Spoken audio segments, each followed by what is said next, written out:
የብፁዕ አቡነ ኤርሚያስ አስደናቂው መልእክት ሐኪም ቤት ሄዳችሁ የሚቀባም ይሁን የሚዋጥ መድኃኒት ወሰዳችሁለት የእጃችሁ ወይም የእግራችሁ በሽታ ምን እንዲል እንዲፈወስ በቀጥታ ስርጭት መጽሐፍ ቅዱስ ላይ ተዘባበቱ። ሰደቀላሁ ላዚም አለል ሙጅሪሚን በቤተ መቅደስ ውስጥ ለምንድን ነው ነገሩን ምስጢር የምታደርጉት? ቤተ መቅደስ ውስጥ ምንድነው የምትደብቁት የሚል ጥያቄ መጣ። የመምህር ዳኒ አስደናቂው የህይወት ተሞክሮ። አልተመረኩም፣ ዲግሪ የለኝም። እስከ 12 ነው የተማርኩት። ዩኒቨርሲቲ ስባረር ነው የጨረስኩት። በአዲስ አበባ ቆሻ አካባቢ የታየው አሳዛኝ ድርጊት። የተወዳችሁ ቤተሰቦቻችን እንዴት አላችሁ? እንዴት ቆያችሁ? እንዴት ሰነበታችሁ? ሰላም እግዚአብሔር ባላችሁበት ቦታ ሁሉ ይብዛ። መረጃው ለመላው ዓለም እንዲዳረስ ላይክ እና ሼር በማድረግ ትብብራችሁን አጋርነታችሁን በማሳየት ከጎናችን እንድትቆሙ በፍጹም ትህትና እንጠይቃችኋለን። ኦርቶዶክሳዊ ሐሳቦችን ኦርቶዶክሳዊ መረጃዎችን ያቀርብኩላችሁ እገኛለሁ። ወንድማችሁ ልዑል መብራቱ ነኝ። በቀጥታ ወደ መረጃችን አመራለሁ።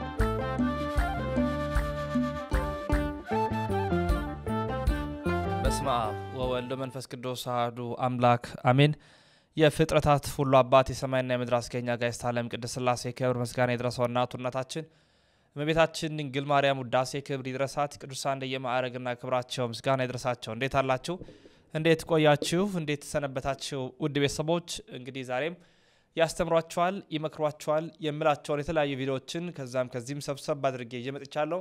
ዛሬም ታዲያ ሁሉ ጊዜ እንደምለው መረጃውን ላይክ በማድረግ እንድትጀምሩ 1000 ላይክ በላይ አድርሱልኝ።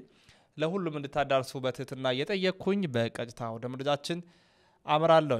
በቅድስት ቤተክርስቲያናችን በቤተ መቅደሱ በሚፈጸመው ስርዓት ላይ ለምንድነው ነገሮች የሚሸፈኑት የሚደበቁት የሚል ጥያቄ ቀርቧል። ወንድማችን እንዲህ ሲል ይመልስልናል። ቤተ መቅደስ ውስጥ ምንድነው የምትደብቁት የሚል ጥያቄ መጣ። የኢትዮጵያ ኦርቶዶክስ ተዋሕዶ ቤተክርስቲያን ሥርዓተ ቅዳሴ ላይ የቅዳሴውን ግማሽ ያክል ክፍል ቅዳሴ ከመጀመሩ ከጥቂት ደቂቃዎች በፊትና ከድርገት በኋላ መጋረጃ ይጋረዳል። ስለዚህ ምንድነው የምትደብቁት? ለምንድነው የምትጋርዱት? ለምን ክፍት ሆኖ አይቀደስም የሚል ጥያቄ መጥቶልናል። በተለይ ደግሞ ሌሎች ኦርቶዶክሳውያን ቤተክርስቲያናት እንደኛም ብዙ መጋረጃ መጋረድ ልምድ የላቸውም። እንዲሁም ደግሞ ህብስቱና ወይኑን በመናን ፊት የመፈተት ባህል አላቸውና የኛ ቤተክርስቲያን ለምንድነው ይሄን ነገር ባህል ያላደረገችው ምንም ያላደረገችው የሚል ጥያቄ ቀርቧል። በእውነት አባቶቻችን በጣም ሊቃውንት ከመሆናቸውና ማመስጠር የሚችሉ ከመሆናቸው የተነሳ ነው መጋረጃ መንጋር የሚደበቅ የሚሸሸግ ነገር ኖሮ አይደለም። መጽሐፍ ቅዱሳዊ መሰረት ያለውን ታሪክ መነሻ በማድረግ በሚስጥር ለማገናኘትና ለማመስጠር በእኛ ቤተክርስቲያን ያለ ትርጉም ያለ ሚስጥር የሚደረግ ነገር ስለሌለ ማለት ነው። ቅዳሴው እየተከናወነ ያለ በመሃል ካህኑ ይናጻል አይደል? ቅዱስ ላይ ወጥቶ እጆቹን ይናጻል የሚታጠባል። ከዛ ወስዶ ለቤተ መቅደስ ሲመለስ መጋረጃው ይጋረዳል። ከዛ በኋላ ካህኑ ጸሎተ ፈትቶ እየጸለየ ህብስቱን ይፈታል። ህብስቱ ሲፈተት አይታይም። በመጋረጃ ተጋርዷል። እየተፈተተ እንደሆነ እናውቃለን፣ ግን ተጋርዷል። ይሄ የሚደረግበት ምክንያት በማቴዎስ ወንጌል ምዕራፍ 27 ላይ እንደምናገኘው ጌታችን በተሰቀለ ጊዜ ከ6 ሰዓት እስከ 9 ሰዓት ድረስ ዓለም ሁሉ ጨለማ ሆነች ይለናል መጽሐፍ ቅዱስ። ተሸፈነ ማለት ነው። አባ ጊዮርጊስ ዘጋስጫ በሰዓታት ምስጋናው ላይ እሴብ ጸጋከ በሚለው ዝማሬው ላይ ምን ይላል? ፀሐይ ጸልመ ወወር ደመ ኮነ ወከዋክብት ወድቁ ፍጡነ ከመ ኢይርአዩ ወርቃኑ ለዛልበሱ ብርሃነ። ፀሐይ ጨለመች፣ ጨረቃም ደም ለበሰች፣ ከዋክብቱም ረገፉ፣ ብርሃን ያለበሰንን አምላክ እርቃኑን አንመለከትም ሲሉ ይላል። የጌታን እርቃኑን ላለማሳየት እርቃኑን ለመሸፈን ስትል ፀሐይ ጨልማለች። ይህንን ማሰብ ማስተዋወስ እንድንችል ቅዱስ ቤተክርስቲያናችን ስጋው ወደሙ በሚፈተትበት ጊዜ ላይ ክርስቶስ መስቀል ላይ ዋለበት ብለን መስቀል ላይ መሆኑን በምናስብበት ጊዜ ላይ መጋረጃ ትጋርዳለች ማለት ነው። እርቃኑን ለመሸፈን ፀሐይ እንደጨለመች እኛም ህብስቱን ሸፍነን እንፈታለን ማለት ነው። ከዛ በኋላ መጋረጃ ዳግም የሚከፈተው ድርገት ሲወርድ ነው፣ ወይም ደግሞ ቅዱስ ቁርባን ሲወርድ ማለት ነው። ድርገት ማለት አንድ ማድረግ ማለት ነው። ይሄን ሌላ ጊዜ እንነጋገራለን።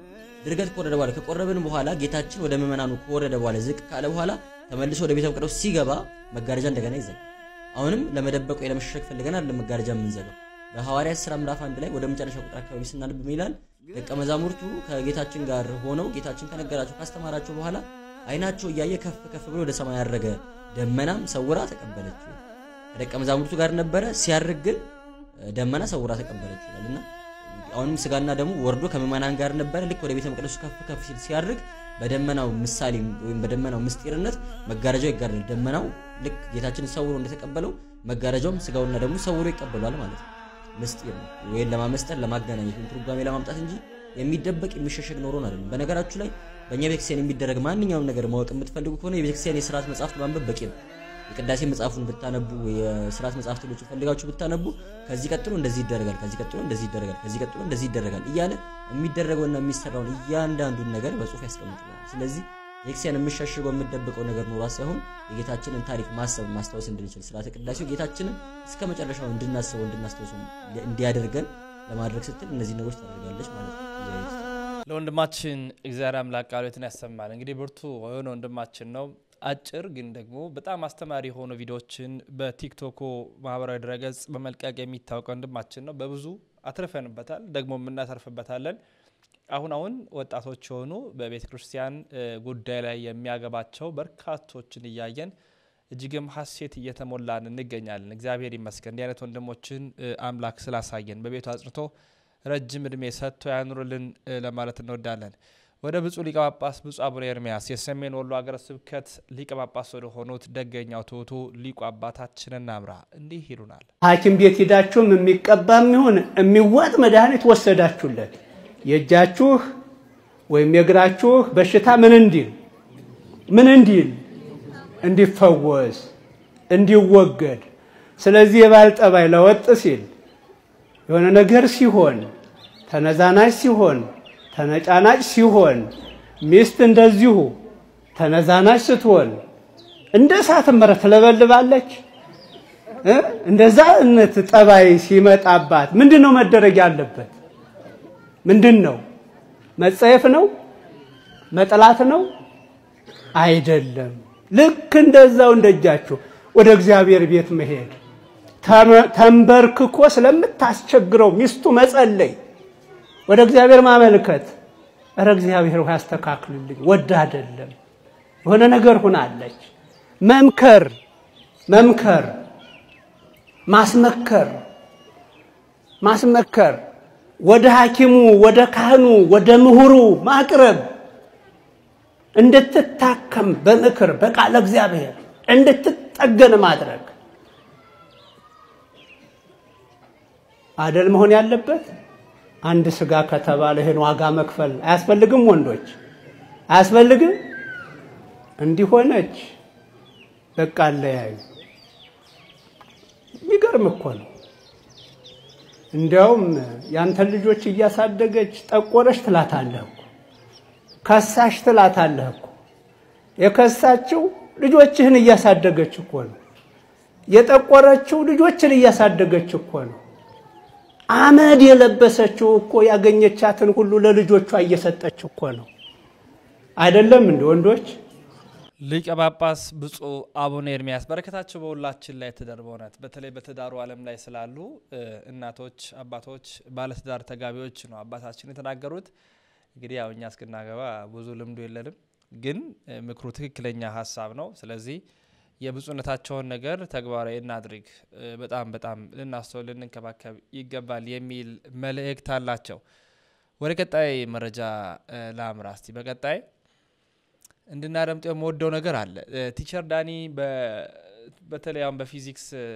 ትምርቱ በቲክቶክ ላይ የሚታወቅ በጣም በርካቶቹን ወደ ደስ ወደሚያሰኝ ወደ ሚናፈቀው የትምርት ዓለም የመለስ የሚገኝ መምህር ነው የፊዚክስ ትምርት እንግዲህ እናውቀዋለን በጣም በተለይ በናቹራል ሳይንስ ላይ ያለፈ ሰው የሚወደው ሊሆን ይችላል አብዛኛው ግን ፊዚክስ እና ተማሪ ጀርባና ፊትና ጀርባ ሆርን የጨረስ ነው አብዛኛዎቻችን ምክንያቱም ትምርቱም አንደኛ በደንብ ላይገባን ይችላል አይገባንም በደንብ አይገባን ሁለተኛ የሚያስረዱን መንገድ ደግሞ በደንብ እንድንረዳው የሚያደርግ አይደለም በዛና ከነገሩ ከክብደቱም አንፃር ሊሆን ይችላል ፊዚክስ እና ተማሪ በጣም የተለያየ ነው አሁን በማህበራዊ ሚዲያ ያየናለነው ንቅናቄ ሰው ፊዚክስን እንዲወድ የሚያርግ እየሆነ ነው በቅርበት ያየና የሚገርማችሁ በጣም በጥቂት ሳምንታት ብቻ ከ240-50 ሺህ በላይ ፎሎወር በማግኘት የቲክቶክንም እንትን የሰበረ ነው ሪከርድ የሰበረ ነው እና ዩኒቨርሲቲ ራሱ ገብቶ አልተመረኩም ተባረረ ነበር በሱስ ምክንያት ይለናል ታቆታላችሁ ዛሬ እስቲ ሱን ላምጣ አንዳንዴም እንዲህ አይነት ነገሮችን መመልከት አስፈላጊ ስለሆነ መጀመሪያ ግን የተወሰነው ቪዲዮ ላሳያቸው ሉክ አሁን እኔ ዌይትን ፊል አርጓለሁ አላርገው ከዚህ ላይ በመዘልበት ሰዓት ዌይትን ፊል አርጓለሁ አላርገው ምንም አይነት ኮንታክት ፎርስ ሌላ ዌይትን ፊል አላርገው ማለት አፓረንት ዌይትስ ነው አፓረንት ዌቴ 0 ነው ማለት አፓረንት ዌትለስነስ ላይ ነኝ አይደል? ስለዚህ በዚህ ያስኩት ዕቃ እኔ ወደ ላይ ሳልወረውረው ከእጄ ላይ ግን ይነሳል። ለምሳሌ አሁን ወርውሬው ነው ሳልወረውረው ከእጄ ላይ ይነሳል። ሉክ ምናልባት ከፍ ብል ኖሮ በደንብ ልዩነቱን ታዩታላችሁ። ከፍ ስላላልኩኝ በተወሰነ ነው የምታዩት። እሺ ጀስት ቼክ ኢት። በተወሰነ መልኩ ነው የሚነሳው ከእጄ ላይ።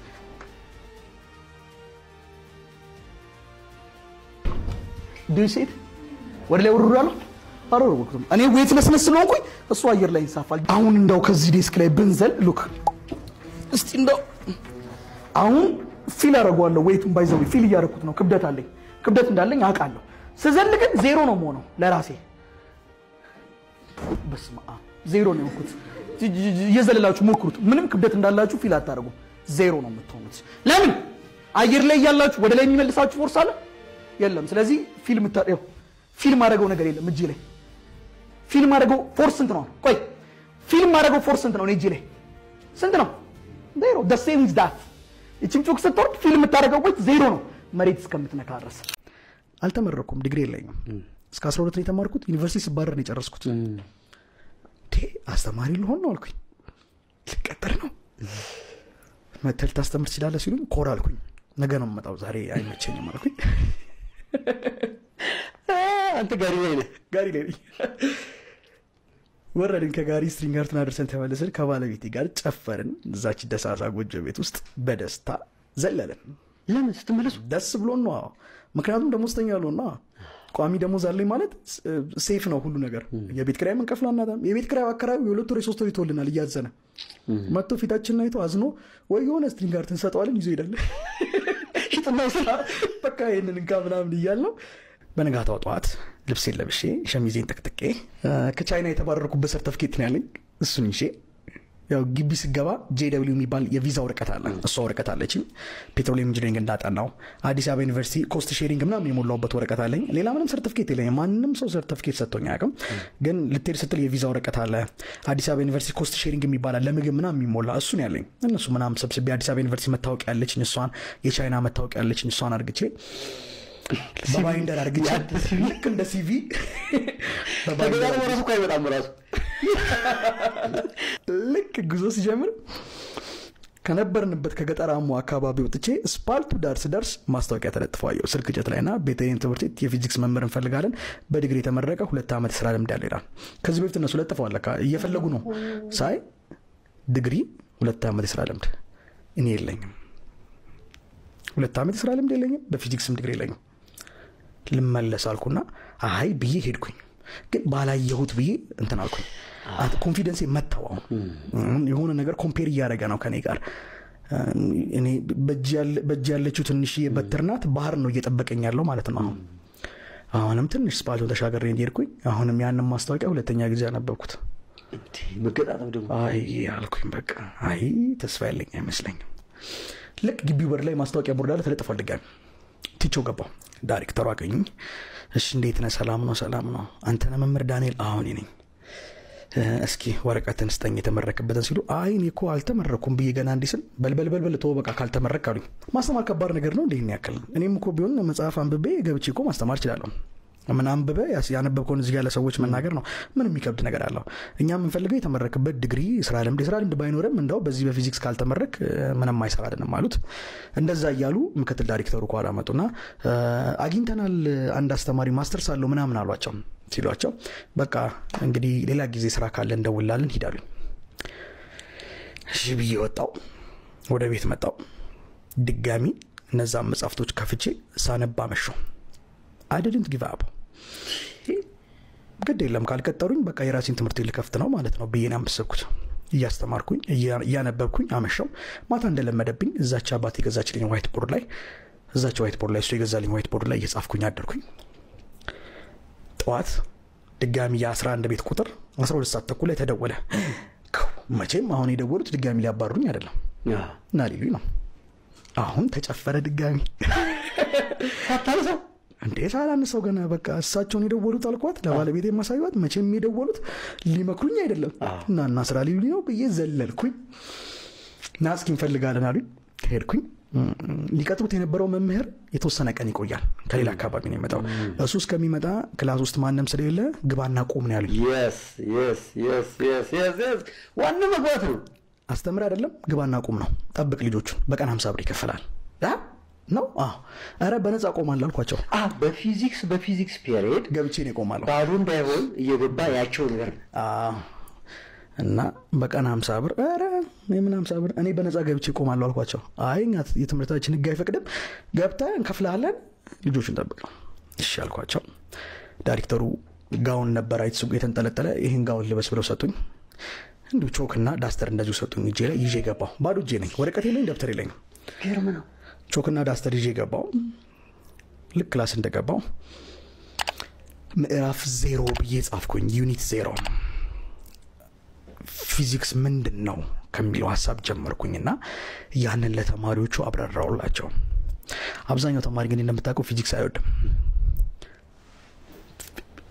ጓዳ ቤታቸው አሁን ክላሳቸው እንቅስቃሴ በሚያደርጉበት ቦታ ሁላ ያለ ነገር ነው ለካ ትምህርቱ ያን አንደርስታንድ አላደረጉትምና ከህይወት ጋር ነበር አገናኘው የነበረው ለምሳሌ በፊዚክስ ኒውተን ሰርድሎ የሚባል አለ ግብርና አጸፋ ግብር የሚባል ይሄንን ወንበር በ10 ኒውተን ከመታው በ10 ኒውተን ነው የሚመታ ይሄ ወንበር እንዳያሳምም ቀስ ብለ መታው ነው የሚለው እና ዛ ፕሪንሲፕል ላይ ምን ያስቀምጣል የሰው ልጅ ወደፊት ለመራመድ ኃይል ወደ ኋላ ነው የሚያወጣው ተፈጥሮ ናት ወደፊት የምትገፋው ወደፊት ልራመድ ብለ ወደፊት ኃይል ብታወጣ ትደፋላ ትራመድ ምናልባት አሁን ነው ሙቪ ያረክ ራሱ ካየው እንዲህ ስትል ኃይል ወደ ኋላ ታወጣለህ ወደ ኋላ ኃይል ወደ ኋላ ስታወጣ ተፈጥሮ ናት እሺ እስኪ ወደፊት ተራመዳውና ኦኬ ያዘው ያኛው ግሬ ወዴት ነው እየተራመደ ያለው ወዴት ነው ኃይል የሚያወጣው መሬቱን ወዴት ነው የምትገፋው ወደ ታች እየገፋው ወደ ኋላ ነው የምትገፋው አሁን እግሬን አንሳው ብልክ እስኪ አንሳው ብለህ ነው ያኛውን እግሬን አንሳው በቃ ኃይል ወደ ኋላ ነው ያወጣው መሬቱን ወደ ኋላ ነው የገፋው ኃይል ወደ ኋላ ስታወጣ ተፈጥሮ በራሷ ደግሞ ወደፊት ትገፋለች ወደ ኋላ ድራመድ ምንድነው እስኪ ወደ ኋላ ተራመድ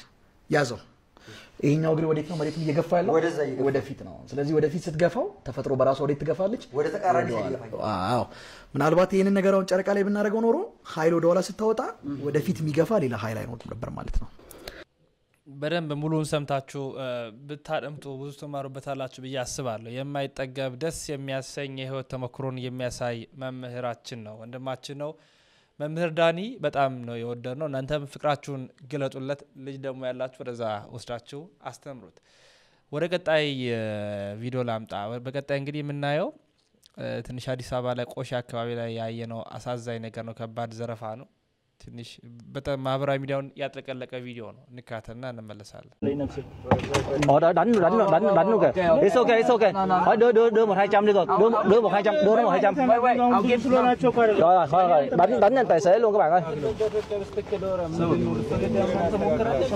ơi ለነሱ እንዴት ይቆረቆራል it's okay này đây đưa họ cho đánh ôi it's okay it's okay don't oh my god okay just go oh go go just go No. Okay. Just go. Đó, chốt cửa. Chốt cửa. Okay. Oh, đánh anh luôn rồi. Đồ. Wow. Oh, quá đẹp. Đó, nguyên đám này nè. Oh my god, I'm so sorry. Oh man, vừa mới đánh anh tài xế.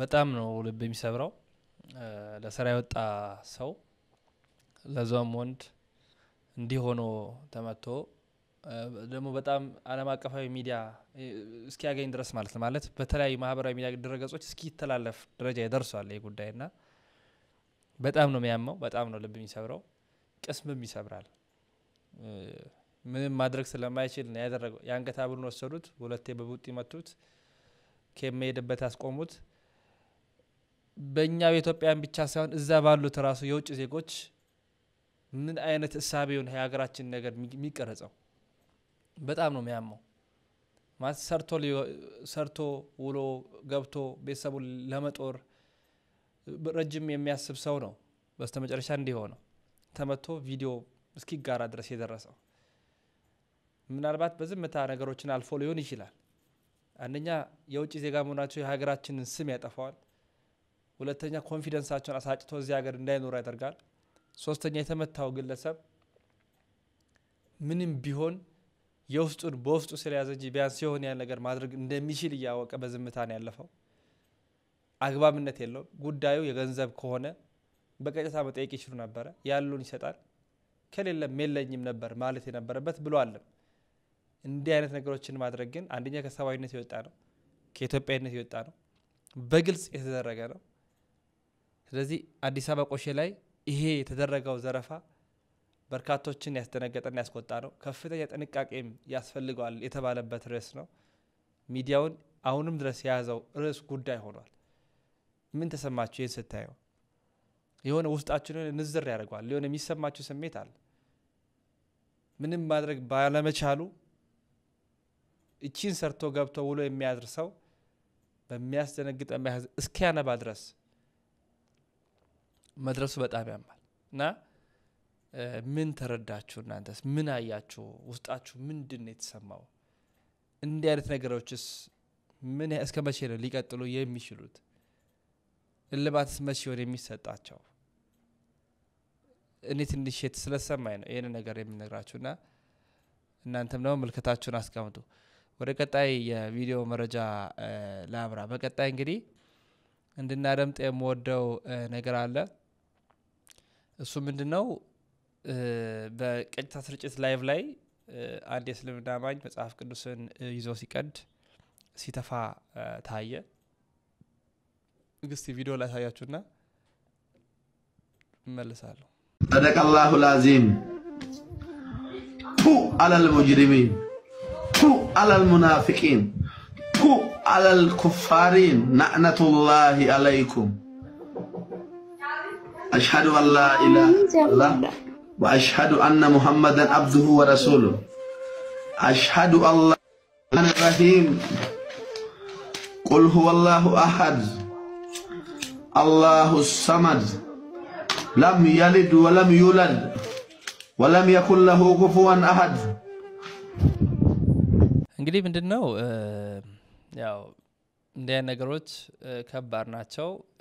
ከያቱም ጉዳይን ወደ ሌላ እንዲያመራ የሚያደርጉ ናቸው። ከፍተኛ ጥንቃቄ ያስፈልጋቸዋል። ሁለተኛ መጽሐፍ ቅዱስ መቅደል ላይና መጥፋት አዲስ ነገር አይደለም። ክርስቶስ ላይ ተተፍቶበታል። የመጽሐፍ ቅዱስ ራስ የሆነውን ጌታ የበላይ የሆነው ክርስቶስ አይኑ ታስሮ ማን ያሰረ ማን የመታ ነገርን እስኪሉ ድረስ ደርሷል። አይን የፈጠረ አምላክ አያይም ትላላችሁ፣ ጆሮን የፈጠረ አምላክ አይሰማም ትላላችሁ ይላል መዝሙር 94 ላይ። እግዚአብሔር የሚበቀል አምላክ ነው ይላል። ተበቃይ አምላክ እግዚአብሔር። ስለዚህ መጽሐፍ ቅዱስ ላይ መጥፋትና ማቃጠል ምንም አዲስ ነገር አይደለም፣ የሆነ የነበረ ነው። ራሱ በሆነ ክርስቶስ ላይ ስለተደረገ ያ ነገር ዛሬ ተረገመ፣ አዲስ ነገር የለውም። ነገሩ ግን ከምን አንጻር የሆነ ነው ዋና ጉዳይ። በተለይ በጣም በሚያሳዝን ሁኔታ አስተያየት የሚሰጡ ኦርቶዶክሳውያን ማለት መጥፎ የሆነ አስተያየት የሚሰጡ ኦርቶዶክሳውያን ተጠንቀቁ፣ እንጠንቀቅ። ጉዳዩ በቃ ህግ ከያዘው በህግ የሚፈታ ነው ሊሆን የሚችለው። ስለዚህ እነዚህ አይነት ነገሮች አጸፋዊ መልሶችን አንስጥ። ምክንያቱም አጸፋዊ መልስ መስጠት ራስን ወዳልተፈለገ ነገር ከማስገባትና ራስን ከማዋረድ ያለፈ ትርፍ የለውም። እንዲያድርገዋል እኛ እንድናደርጋለን አንልም። ህግ ካለ ህግ ጉዳዩን ይይዘዋል። እሱ ምናልባት አንድ መጽሐፍ ቅዱስ ቀድጃለሁ ተፍቻለሁ ብሎ ነው ሊያስብ ይችላል። መጽሐፍ ቅዱስን ከቅዱስነቱ አንድም ዝቅ ከፍ ያደርገው። እሱ ይህን ድርጊት ማድረገው ፀሐይን ታምሪያለሽ አታምሪም ብትሏትም ባትሏትም ብትሞቋትም ባትሞቋትም ከፀሐይ ብርሃን ከፀሐይ ሙቀት አንዳች የምንጨምር የምንቀንሰው ነገር የለም። አንዴ ፀሐይ ሆና ወጣለች። ፀሐይ ጽድቅ ክርስቶስ ሁሉ አምላካችን ነው። የክርስቶስ ዜና የሚነገርበት ደግሞ መጽሐፍ ቅዱስ ነው። እርሱም የምናነጋገርበት ጽሑፍ የሰፈረበት ቅዱሱ መጽሐፍ ነው። ቀደን አልቀደን፣ ተፋን አልተፋን፣ ጣልን አልጣልን ቅዱስነቱን ከፍ ዝቅ ያደርገው። እግዚአብሔር ሁሌ ቅዱስ ነው። የሱን ቅዱስና እኛ ቅዱስ ልናሰኘው አንችልም። እኛ ቅዱስ አይደለም ብንለው ከሱ ቅዱስና የሚጎርልበት አንዳች ነገር የለም። ይሄንም ማውቃለን። እኛ እግዚአብሔርን ቅዱስና የምንናገረው ወደ እግዚአብሔር ቀርበን በረከት ለማግኘት ነው እንጂ የእግዚአብሔርን ቅዱስና ስናመሰግን የእግዚአብሔር ቅዱስና ላይ አንዳች የምንጨምር ነገር ኖር አይደለም። ስለዚህ ሁላችንም ወደ ሃይማኖታችን እንምጣ፣ ወደ ቤተ ክርስቲያን እንቅረብ፣ ወደ ሚስጢራቱ እንምጣ። የከበረ ስጋ ወደሙን የምንቀበልበትን ያንን ማንነት እንፍጠር። ከእግዚአብሔር ጋር ህብረት እንፍጠር እሱ እግዚአብሔርን እንውደደው እንቅረበው ውድ ቤተሰቦቻችን ይሄንን እናድርግ የተወዳችሁ ቤተሰቦች የዛሬ ቪዲዮ መረጃዎቻችን እኚህን ይመስላሉ መረጃው ለመላው ዓለም እንዲዳረስ ላይክ ሼር እንዲ ሰብስክራይብ አድርጉ ባካችሁ 1000 ላይክ ያስፈልጋል ሐሳባችሁን በነጻነት አስቀምጡልኝ በነገራችን ላይ የያሮስ መዝሙር የሚል የዩቲዩብ ቻናል አለ ኦርቶዶክሳዊ መዝሙሮችና ኦርቶዶክሳዊ ስብከቶችን ዶክመንተሪዎችን ምንለቅበት ነው ስለዚህ እዛ ላይ ገብታችሁ በደንብ እንድታደምጡ እንድትከታተሉ በብዙ እንድታተርፉ ሊንኩን በዲስክሪፕሽን አስቀምጠናል ያሮስ የእናንተ መኛም ነው ወንድማችሁ ልዑል መብራቱ ነኝ በቀጣይ ቪዲዮ መረጃ እስክንገናኝ ክብር ምስጋና ያለው ለአብ ክብር ምስጋና ያለው ለወልድ ክብር ምስጋና ያለው ለመንፈስ ቅዱስ አንድ አምላክ አሜን